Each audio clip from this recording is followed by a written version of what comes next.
Hi, I'm Chris Ignacio, and on behalf of the Asian Cultural Council, I'd like to welcome you to ACC's East-West Dialogue with Viet Thanh Nguyen and Tiffany Chung. The East-West Dialogues lecture series was endowed in 2013 with a $1 million gift from ACC supporters Tsuneko and Shoji Sadao to engage leaders in the arts and cultural fields across Asia and the United States around the importance of cultural exchange. Tonight's event is the finale of East-West Fest. The past 2 weeks have been a celebration of community coming together through art, giving ourselves permission to experience and express joy, and unapologetically taking charge of our own stories. Tonight, we hear from two ACC alumni, Pulitzer Prize-winning author Viet Thanh Nguyen and multimedia artist Tiffany Chung, as they discuss the importance of storytelling and who tells the story. Thank you so much for spending your time with us. We really hope you enjoy watching from wherever you are. Please welcome Viet Thanh Nguyen and Tiffany Chung.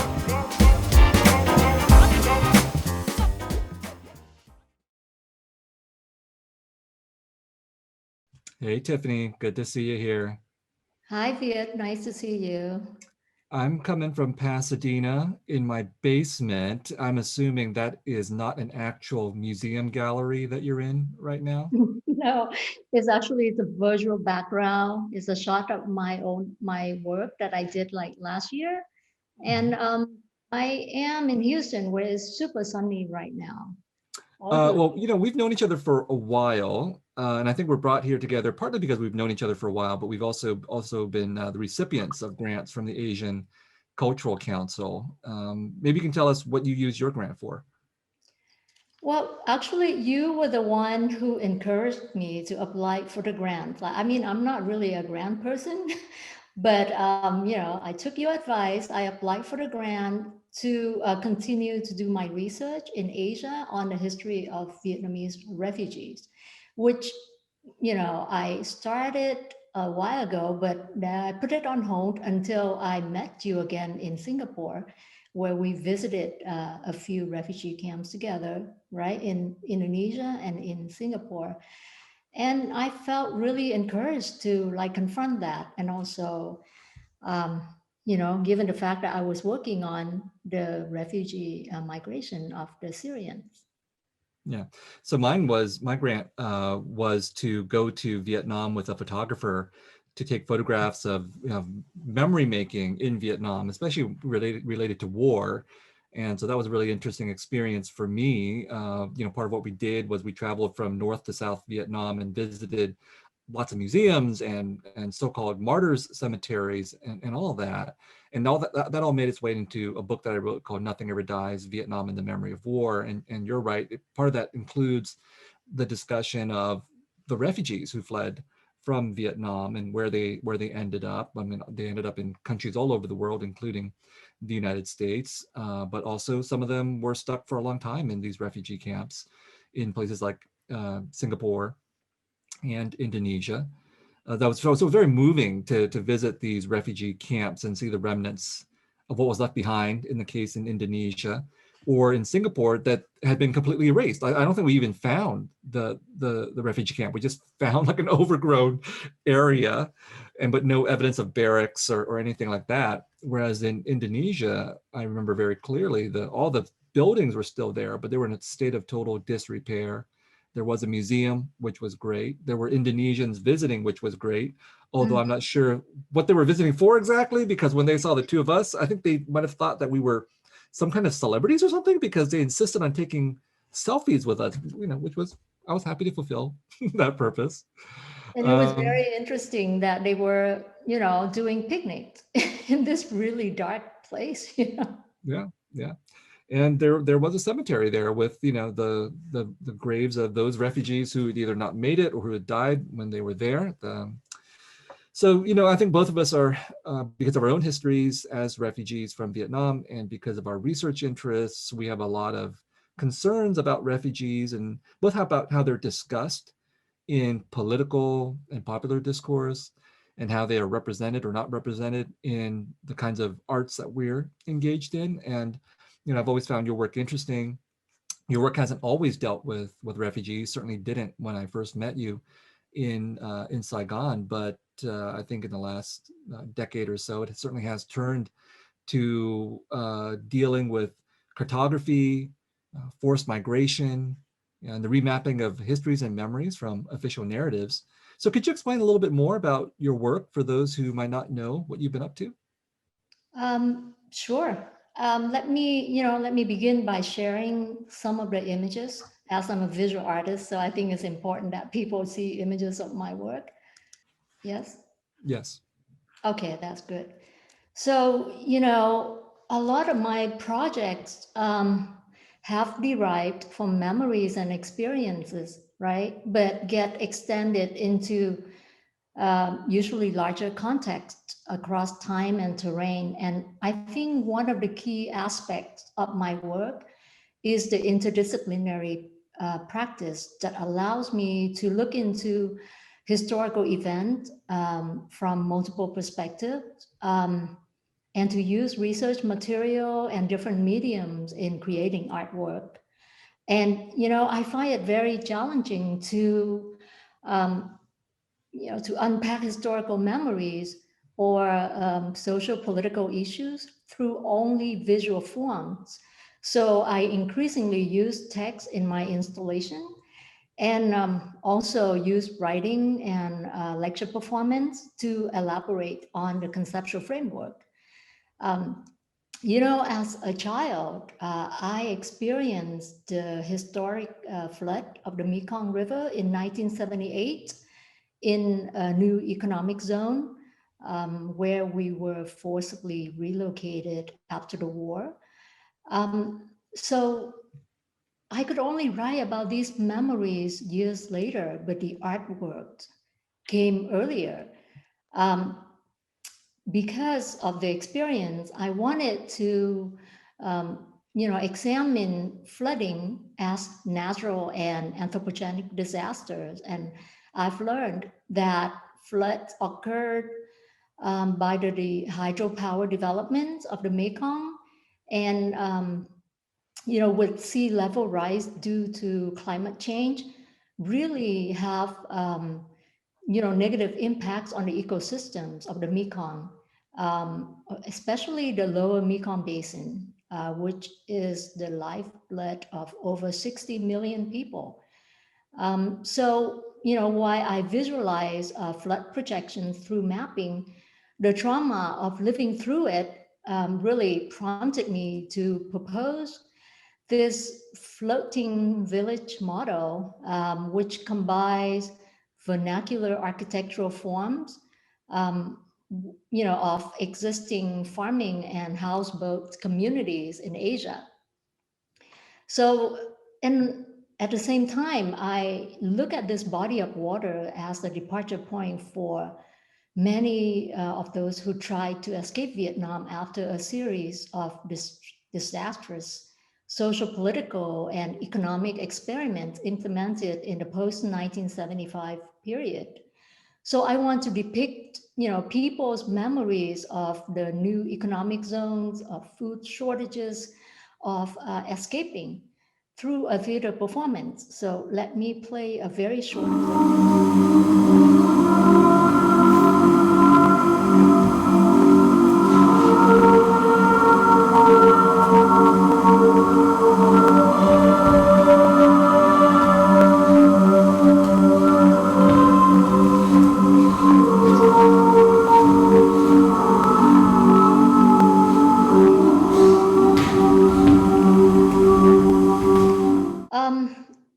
I find using body movements an effective way of evoking memories and emotions from the audience in Vietnam. Well, the fact is that the refugees' memories are erased into oblivion in Vietnam's official history. And the censorship is still present in many cultural activities. So, um, and I'm also aware that in the US, the narrative of the war in Vietnam is dominated by the American perspective. So, Kissinger said, history is the memory of states. So in both countries, the the history as political narrative produced through statecraft really omits everyone else's histories, right? So I try to depict this politically driven historical amnesia using abstract forms, but at the same time, I want to counter that by being very explicit and comprehensive in mapping those memories. So a lot of my projects are often built from one to another. So, for example, tracking the conflict and displacement in Syria brings me back to confronting the war in Vietnam and the aftermath. And I try to be conscious of how histories can be relearned to help resolve current issues. Between 2015 and 2018, with the grant that I've received from Asian Cultural Council, I continue to do my research on the history of Vietnamese refugees and the camps in Asia, right? So I carry out a field research on the Vietnamese refugees in Hong Kong, especially those who were allowed to integrate into society in 2000. So we spend a lot of time talking and traveling together, searching for the sites of the former detention centers and refugee camps that housed most of them for over 10 years. So their experiences of growing up in detention and organizing protests are really imperative as political agency that can help, shaping the refugee discourse. So my point is, um, if we see forced migration within a larger context of political, economic, and environmental processes, then the 1951 convention and the 1967 protocols are outdated and in need of being revised. Wow, Tiffany, that was great. I knew there was a reason why we were friends and that we, can talk to each other about some things, both because of our shared heritage as Vietnamese refugees living in the United States, growing up in the United States, and working within, I think, our respective artistic worlds that are, I think, dominated by the United States and the West in a lot of ways. So part of what happened to me that is really resonant with what you talked about was you were talking about how both in the United States and Vietnam, state-sponsored national narratives have driven the way that both countries have chosen to remember the war and its aftermath, both in ways that favor the victorious Vietnamese or the Americans. And they're really contrasting, right? Because if you go to Vietnam, the victorious Vietnamese narrative is one of celebration about the revolution and unity and all that. Whereas in the United States, it's an ironic narrative because Hollywood's versions of the Vietnam War talk about it as a bad war, which would seem to be sort of counterintuitive. But ironically, even though the United States remembers the war in Vietnam as a bad war, it still continues to center the American experience. So when I was growing up, I just saw a lot of Vietnam War movies and just felt that, we as Vietnamese people were erased or silenced or distorted when we did appear on screen. And the term that I coined to talk about that was disremembering. It's not as if we as Vietnamese people were forgotten, because when you watch these movies, for example, we're always there. So we're being remembered, but we're being forgotten at the same time because we only appear to serve in order to serve the American narrative. That's being dismembered. So disremembering is a term that I came up with, and I see my own writing as a way of countering that version of American history and American culture. And the reason why that's important is not just because I'm an American and it's an American narrative, but because the US narrative is global. The United States lost the war, in fact, but it won the war in storytelling. It got to tell the story of the war and its aftermath from the American point of view, which means that all over the world, even people who are opposed to the United States and think of the US as an imperial power and think that the United States did something wrong in Vietnam, they still love American pop culture and will still reiterate American narratives. So I just feel like our work is really difficult, because even if we're successful in our respective fields, we're still up against this massive military industrial complex that goes hand in hand with a soft power complex, of which Hollywood is just one symbol. So I do my best in my books and in my op-eds and all that kind of stuff to counter these kinds of things. And when I talk about like the dominant forms and institutions in which we work, and how I think, at least in my case, I don't know how you feel, but I'm working against not just the way that the Vietnam War has been remembered, but the way that stories are told. So in my field of literature, especially American literary fiction, the dominant aesthetic is show, don't tell. And I have a real problem with that. And this is where I think part of my work aligns with what you do. You said that you're not just satisfied with visual forms, but you're trying to incorporate archival forms, theatrical performances, historical documents, and the like. And in my own fiction, I think I try to do the same thing. I think, at least in The Sympathizer and The Committed, these two novels, they are novels, but they present themselves as confessions, as nonfiction stories, so that I can do more than just show. I can tell in this nonfiction form, because I have so much that I want to say, and my narrator, the sympathizer, has so much he wants to get off his chest. He's constantly telling us what he thinks. And by doing that, he's a very opinionated person. I'm a very opinionated person. And one of the opinions that I have, and I think it's related to what you've been talking about, is that our experience as refugees and the experience of the Vietnam War should not be considered in isolation from other things. I think that Americans want to consider these items, these histories, in isolation, because it serves American interest to say, oh, that was the Vietnam War. That happened in a particular place, in a particular time, and it's over. And I don't think that's true. My approach to the Vietnam War is to say it's actually a part of a much longer history of American war. In fact, the United States has been, at war for throughout most of its history. And that we should understand it as a war that's a part of the history of American colonization. That's my stance. It's a stance that a lot of Americans would disagree with, because they would say, wait a minute, we're not a colonial power. And I would say, yes, we are a colonial power. We're still a colonizing country. Ask indigenous peoples in the United States what they think about whether or not the United States is still a colonizing country. So the United States does not use the language of colonization to describe itself. Instead, it calls successful colonization the American dream. And that's how the Vietnam War is understood. That's how Vietnamese refugees are understood. We fled from terrible communism, and we've come here to the United States, and we're living proof of the American dream. And when I think about the war in that fashion, which is what happens in The Sympathizer, I can connect what the United States did to what the French did. Now, the French definitely colonized Vietnam, but the United States came in and took it over. So in The Committed, I turned to Paris and France of the 1980s in order to hold the French responsible for colonization. And what they did in Vietnam, I think, has been sort of forgotten and re-narrated through this really gauzy, romantic lens, which is extremely visual. Lots of black and white photographs of how beautiful French colonization was. And if we have full color things, we're talking about movies like Indochine and The Lover, where the brutality of French colonization is masked through these romantic kinds of love stories.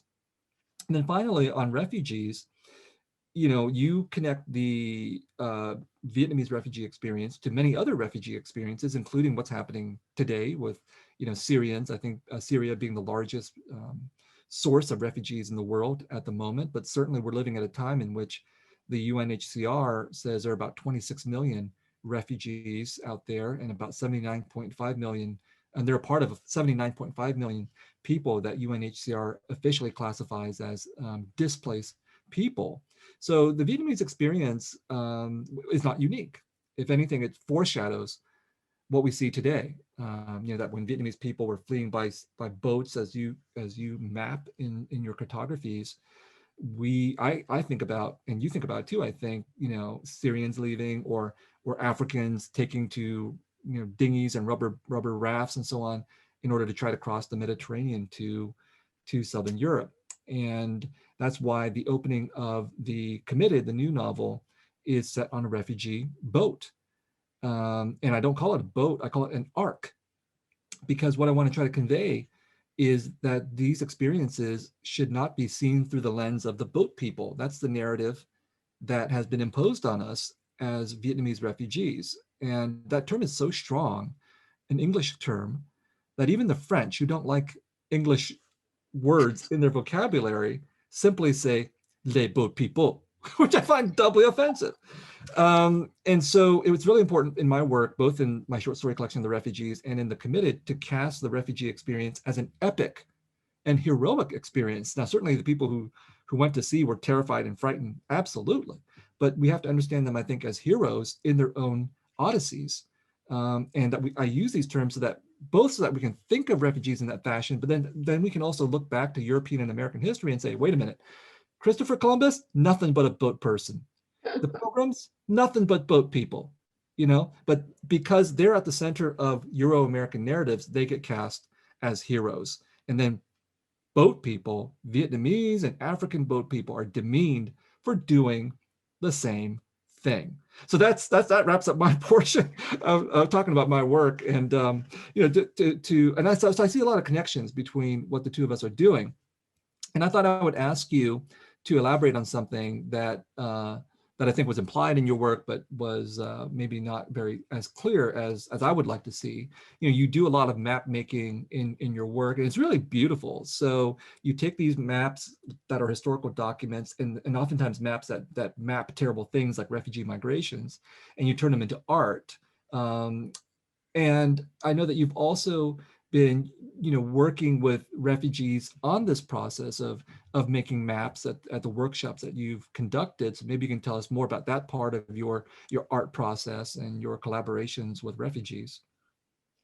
Sure. Well, thanks for summing up really well, the parallels between our practices. And I think, I find myself constantly agreeing with a lot of the things that you said, right? And, in terms of thinking about US, whether US is a colonial power or not, I think for me, I look at the military presence all over the world. And I think there's a lot of places, for example, Okinawa, like those are totally military, US military colonies. So the fact that US has over 800 bases in over 80 countries right now. And there's like a network of shadow bases in Africa. So think about it, right? Think about it and think about whether the US is a colonial power or not. It's very interesting. But anyways, getting back to the question that you posed on the ways I use maps, I think, I mentioned earlier that I find using kind of the language of abstraction like helps, but at the same time, it's a constant negotiation because I know that this kind of historical amnesia pretty much is depicted through the language of abstraction, and is good, but on the other hand, I want to be explicit. So it's a constant negotiation. And I find that maps operate really well, within that. And I also see maps, or cartography as a discipline that draws on the realms of perception and fantasy as much as geography.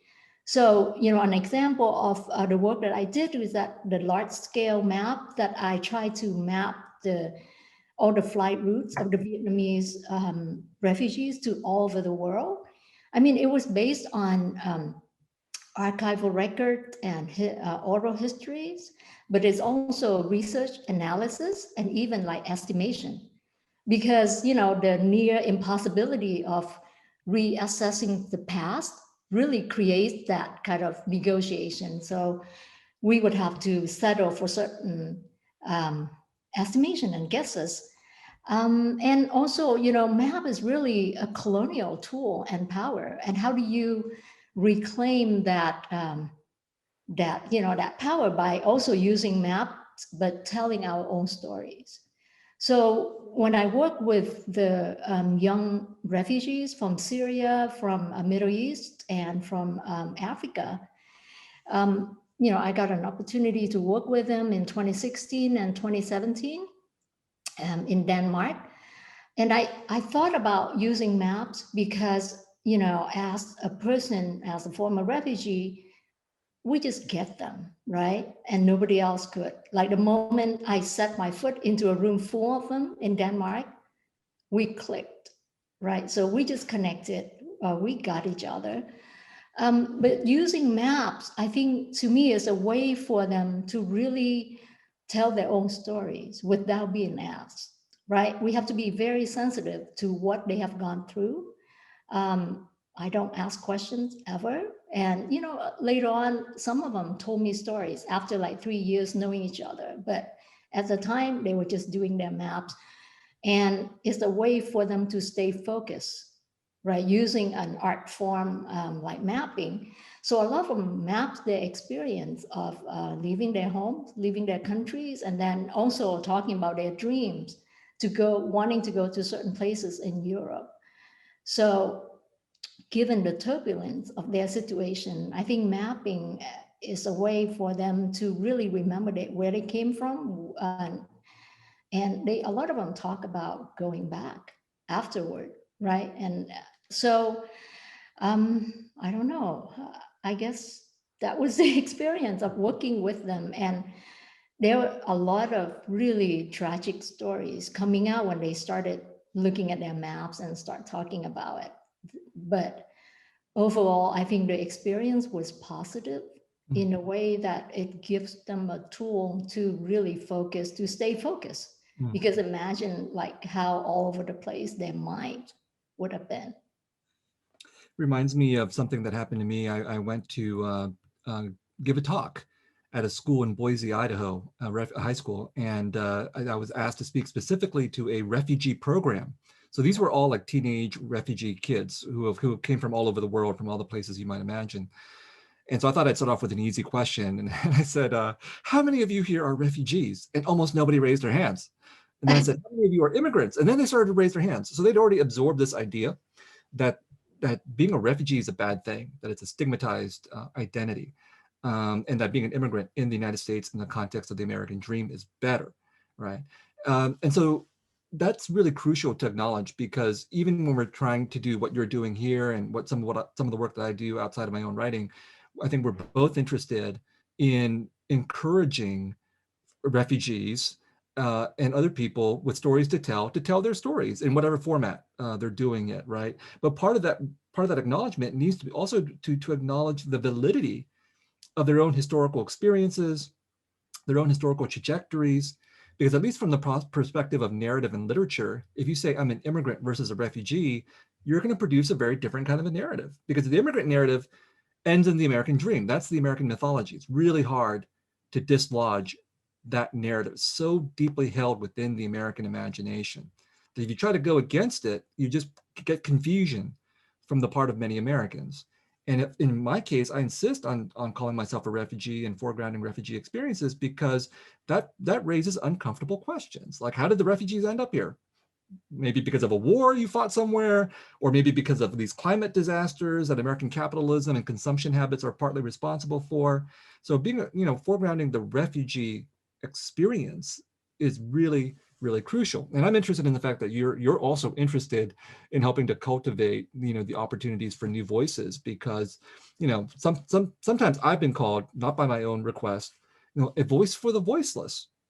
Oh, Right, and it's meant as a compliment, but I think it's really deeply problematic, because we're Vietnamese, and you know as well as I do that Vietnamese people are not voiceless. We're really, really loud. It's just that we're not heard, and in fact we're silenced, as so many other populations are that are not a part of some kind of majority or dominant culture. Dominant culture is designed to silence us. And so that's why it's crucial to do things like what you're doing and have these workshops, and to encourage new people, younger people to speak out and find their own voices. Because I think what really we should be doing, whether it's the Asian Cultural Council or we as artists with some kind of public inclination, is to encourage more voices and to abolish the conditions of voicelessness.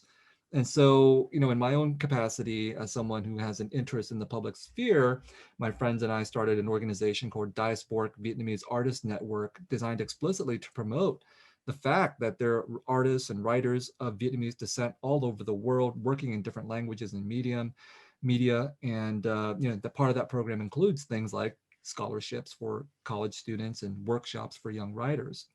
But I want to talk about something that I think also unifies us as well. You mentioned the question of censorship in Vietnam, that I think it was difficult for you eventually to do everything you wanted to do in the political climate there. And in my case, I find it kind of hurtful that my own work is censored in Vietnam. The Sympathizer, for example, is not allowed to be published in Vietnam, I think because it says some challenging things about Vietnamese communism. And my short story, my book, The Refugees, has been published in Vietnam, but one story was removed. And that story, War Years, number one, I think was removed because it talks about anti-communist feeling in the Vietnamese American population. But it's also a story, the only autobiographical short story I've ever written. And it's kind of hurtful that, I felt like my own personal experience was erased in Vietnam. And you alluded to the fact that, the official narratives in Vietnam do not allow for refugee narratives and the narratives of people from the South who, like you, many of them were sent to re-education camps or to new economic zones. Maybe you can talk about what your experience was like working there as an artist in Vietnam and what drove you eventually to leave. Right. So, well, it's good to hear that you also shared the experience of being censored. Oh my God, it makes me feel a bit better. So, when I came back to Vietnam and I co-founded an art space called San Art in 2007, we really set out to bridge, the local art community with the international community that we were able to bring to Vietnam. And of course, we had to go through that whole 9 yard of censorship. And for myself, being there, I also know that, I have to be very careful. And I think most artists in Vietnam, if not all, are always very careful at everything we do, to the point that sometimes I see it as self-censorship. But the fact is that they do censor you. So, so maybe it's not about self-censorship, but about,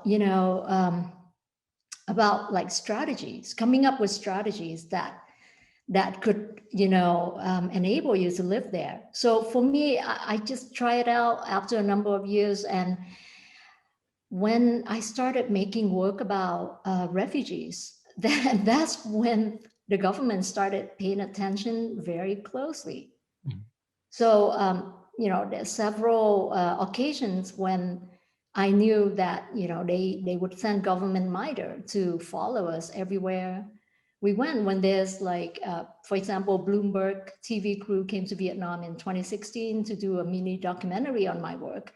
Of course, the Ministry of Foreign Affairs assigned someone to follow us and to go with us, to accompany us everywhere. And the funny thing is, even the local authorities would question the, the government officials, like their rights to, or our right to be there and filming certain things. So it's a very interesting dynamics in Vietnam.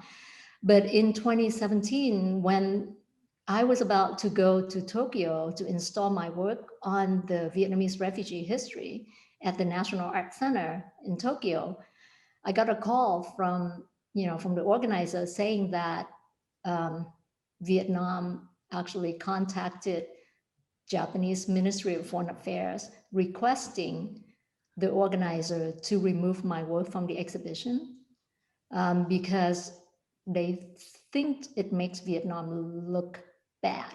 So to me, it was hilarious because it's like, well, I'm not that dangerous. And this is like, this history is globally known. It's not like people don't know about it. So what are you doing?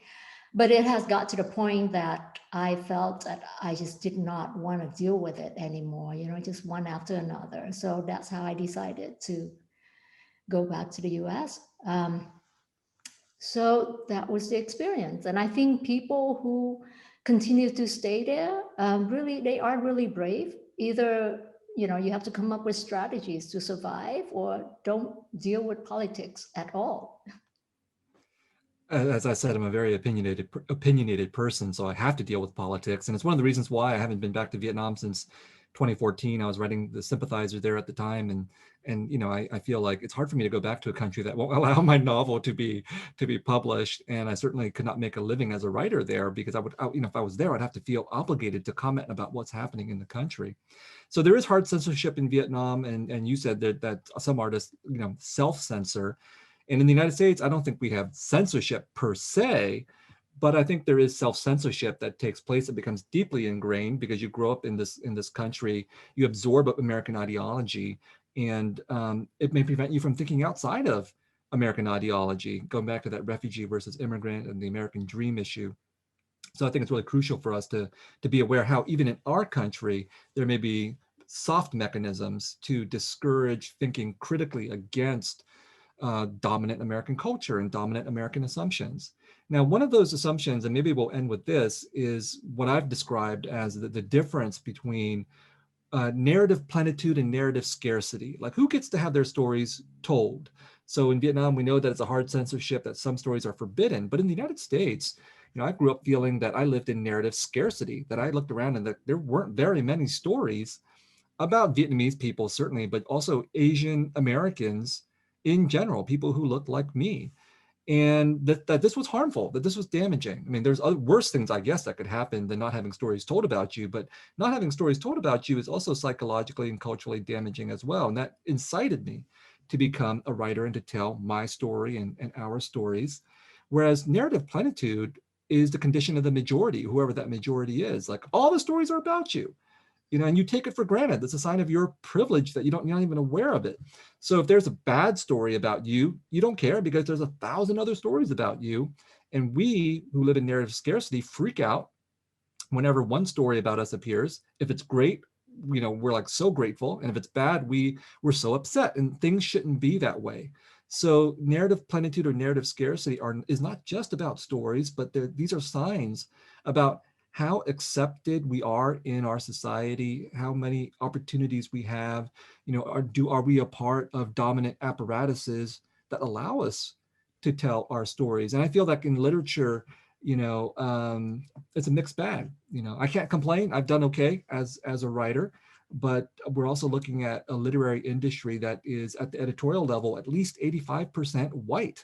So even if the literary industry espouses multiculturalism as part of its rhetoric, in practice, it's still dominated by white assumptions, and this has a distorting impact on what gets promoted, what gets published, what kind of stories are favored. I'm wondering if you want to wrap up by talking about that set of experiences in the art world with which I'm less familiar.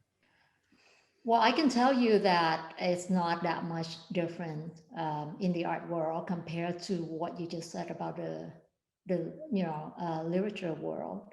The Smithsonian Magazine reports a new study in 2019, which analyzed 40,000 artworks detailed in 18 major US museums' online catalogs. And they found that 85% of artists featured are white and 87% are men. So this result is not new, but it shows that we have not progressed that much since the time I was in art school. And it's beyond the racial issues. As women artists, we are aware that the international art scene is also dominated by white male and male artists. A 2017 report by ArtNet shows that only 13.7% of living artists represented by European and North American galleries are women. So I don't know about museums and other states, but let's look at New York, right? The center of contemporary art. Artists from China, Japan, and even India have more presence in most institutions than contemporary artists from Southeast Asia. So this perhaps happened due to the economic power that shapes the art market in those countries. And to go back to what you said earlier about growing up in the US, I mean, I went to El Camino College and I only learned about the Vietnam War through the things we carried, Tim O'Brien, right? And the only book written by Asian American that I learned throughout my years in college was the Joy Luck Club of Amy Tan, and that was it. So, I mean, that's, yeah, it feels like it's a long uphill battle. And I wonder, as somebody, I know you don't represent, or you don't represent the voiceless. I mean, yeah, you speak within the proximity, right? You speak together with the rest of us. But do you have any advice for the young, Asian Americans? A lot of them ask me that question, and honestly, I don't have the answers. Like, how do we start? What do we do to reclaim the narrative, plenitude?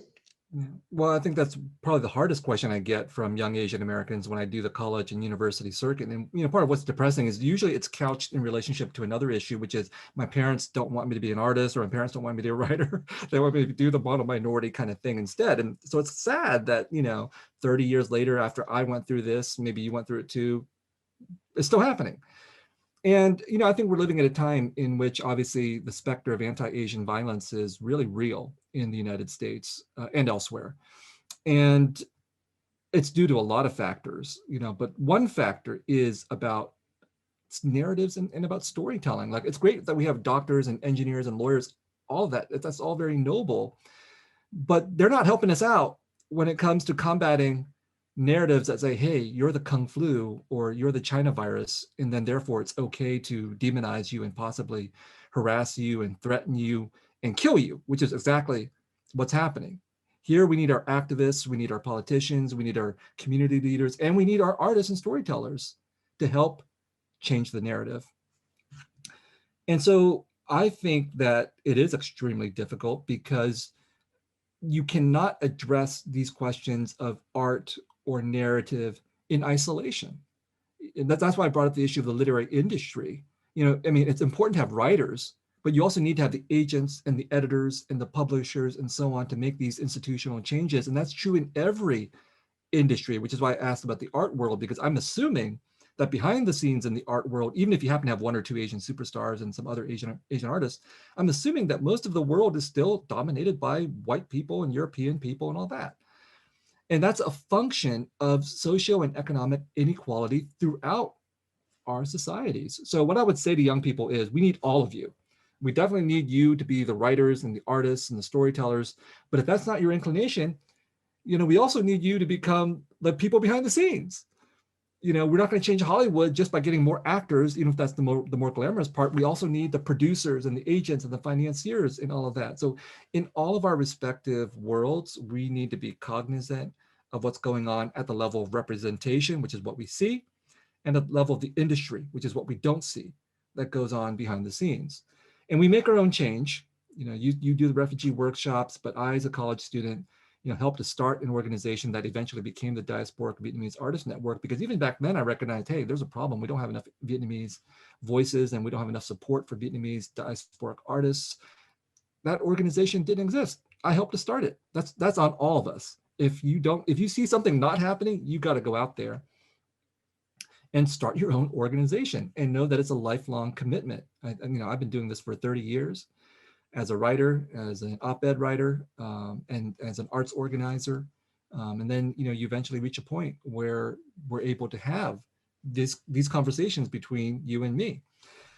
And I can't help but think, there's lots of younger people out there who are like, well, who are these two? And what they're doing is not important to me, which is fine. That's why we need the younger generation to go out there and do their own hard work, hopefully with help from us. But I hope that when you have the refugee workshop and then I have Diasporic Vietnamese Artist Network, it's not simply about creating, encouraging new voices that will say what we say, but it's encouraging new voices who will say what they want to say, which may be very different from us. Right. I don't know if you have any last words of wisdom to close this out. Sure. I think, like what you said makes a lot of sense. And I think we do need them to really start. Right? You can start small. You don't need to start big, thinking about somebody is going to be another Viet Thanh Nguyen. Well, yeah, that would be great if there's more people can be like you, but at the same time, starting by supporting each other, by supporting, the people who need help. And another thing that I really think your advice makes a lot of sense in terms of working in the industry behind the scene.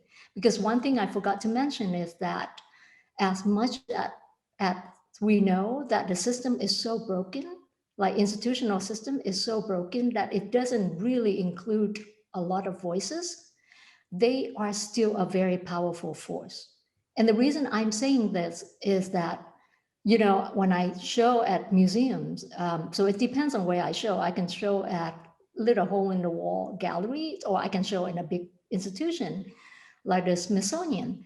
And what I learned is that at the Smithsonian, because they are federal institution and the fact that they don't sell tickets, there's more people would go in and look at the artwork that we do. Like, so the show I was exhibiting at the Smithsonian got a lot of visitors, not because I think in part, of course, I'm doing important work, but it's not because I'm so famous and everyone had to go see it. It's not that the case, but it's about where the show was, right?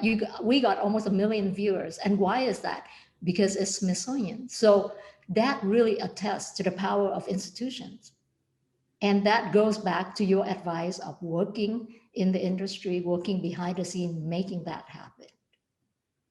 So I hope there are people who are inspired by by what you've said and by your work as well. I'm inspired by your work always whenever I see it, and I'll never forget being able to have a chance to visit your working studio in Singapore and seeing the behind the scenes kind of creative processes, which are so fascinating.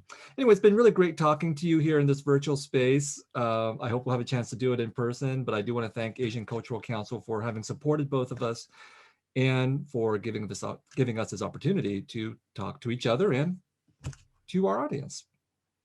well, thank you. Thanks, Viet, for having this conversation with me. It's really good to reconnecting with you. And also, yes, thanks to Asian or Cultural Council for providing the grant and this opportunity for us to, reconnect and also to speak to our audience. Thank you. Hey everyone, and thank you again for joining us over the past 2 weeks for East West Fest.